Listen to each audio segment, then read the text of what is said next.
আসসালামাইকুম। আজকে আপনাদের মধ্যে নিয়ে এসেছি চট্টগ্রাম সরকারি মহিলা কলেজে অনার্স প্রথম বর্ষ ভর্তির গাইডলাইন নিয়ে। অনেকে এটা নিয়ে বিভ্রান্ত থাকেন। প্রথমে Chittagong government women college charge মারলাম। চার্জ মারার পরে এরকম একটি ওয়েবসাইট আসবে। ওয়েবসাইট আসার পর ওদের ওয়েবসাইট ঢুকার পরে দেখবেন, স্ক্রল করবেন, অনার্স অনলাইন এডমিশন এটা ক্লিক করবেন। ক্লিক করবো এখানে অ্যাপ্লিকেশন আইডি, যেটা এনইও স্লিপে অ্যাপ্লিকেশন আইডি আছে ওইটা দিবেন অ্যাডমিশন রুল হিসেবে। অনেকে আবার আমার কাছে অ্যাডমিট কার্ডের নট অ্যাডমিট কার্ডের রুল, এটা হবে যে অ্যাপ্লিকেশন আইডিটা দেওয়ার পরে পে নাওতে আমি ক্লিক করব। এটা আগে পেমেন্ট, অন্যান্য কলেজ হচ্ছে প্রথমে ফর্ম তারপরে পে, এটা হচ্ছে প্রথম শুরুতে পে দিয়ে আমি আমার বিকাশ দিয়ে পেমেন্ট করতেছি। মোবাইল নাম্বার দিবেন, মোবাইল নাম্বার দেওয়ার পরে ব্যালেন্সটা রাখবেন। মোবাইল একটি কোড যাবে, ওয়ান টাইম পাসওয়ার্ড, ওইটা পাসওয়ার্ডটা এখানে দিবার পরে আপনার মোবাইল বিকাশের পিন নাম্বারটা দিবেন।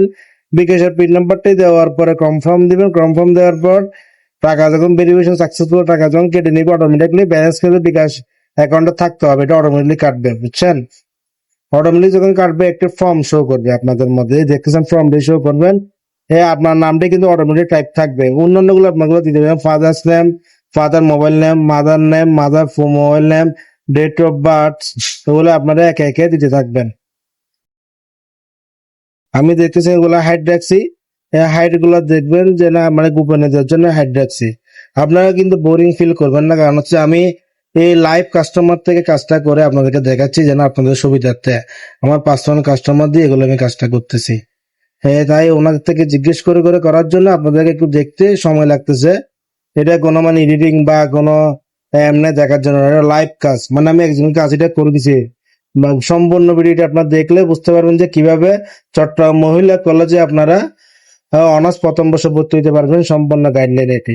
আপনারা হয়তো ধারণা থাকতে পারে যখন অ্যাপ্লাই শুরু হয়েছিল তখন কিন্তু ওরা ম্যানুয়ালি টাকা নিয়েছিল। এখন হয়তো অনেকে কনফিউশন আছেন কি ম্যানুয়ালি টাকা নিবে নাকি অনলাইনে টাকা নিবে। আপনারা দেখতেছেন অনলাইনে টাকা নিচ্ছে এবং অনলাইনে অ্যাডমিশন প্রসেস সম্পন্ন করতে হবে। শুধু কলেজে গিয়ে ডকুমেন্টই জমা দিতে হবে, কোনো কলেজে কোনো টাকা পয়সা জমা দিতে হবে না। আপনাদেরকে আমি বলছি কলেজে কোনো টাকা পয়সা জমা দিতে হবে না, শুধুমাত্র কলেজে গিয়ে ডকুমেন্ট গুলো জমা দিতে হবে। এখানে আমি দেখতেছেন এইচএসসি ইনফরমেশন দিছি, তারপরে আপনি অ্যাড্রেস দিচ্ছি। অ্যাড্রেস দেওয়ার পরে দেখতেছেন ইতিমধ্যে আমি অনেকগুলো ইনফরমেশন দিয়ে দিচ্ছি এইচএসসি এর। এখানে কিন্তু এইচএসসি এর ইনফরমেশন গুলো লাগবে। অন্যান্য কলেজে সিটি কলেজ, কমার্স কলেজ না মহসিন কলেজ, ওগুলো কিন্তু এসএসসি এইচএসসি ইনফরমেশন গুলো দিতে। এখানে শুধুমাত্র এইচএসসি ইনফরমেশন গুলো ওরা ফিল আপ নিচ্ছে, আমরা ফিল আপ করে দিছি। তারপরে অ্যাড্রেস দেওয়ার পর আমি ছবি সিলেক্ট দিব 250 পিক্সেল বাই 300 পিক্সেলের একটা ছবি আগে থেকে সেভ করা ছিল।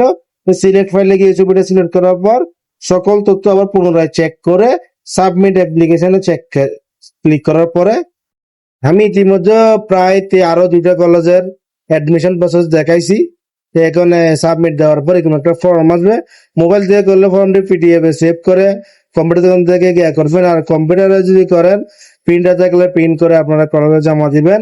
এটার পাশাপাশি আবার একটা পেমেন্ট স্লিপ আপনারা ডাউনলোড করবেন, ওই ওয়েবসাইটে থাকবে পেমেন্ট স্লিপ।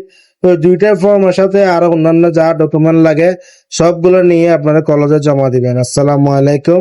আপনারা আমাদের ইউটিউবটি সাবস্ক্রাইব করে দিবেন, লাইক করে দিবেন, শেয়ার করে দিবেন। আসসালামু আলাইকুম।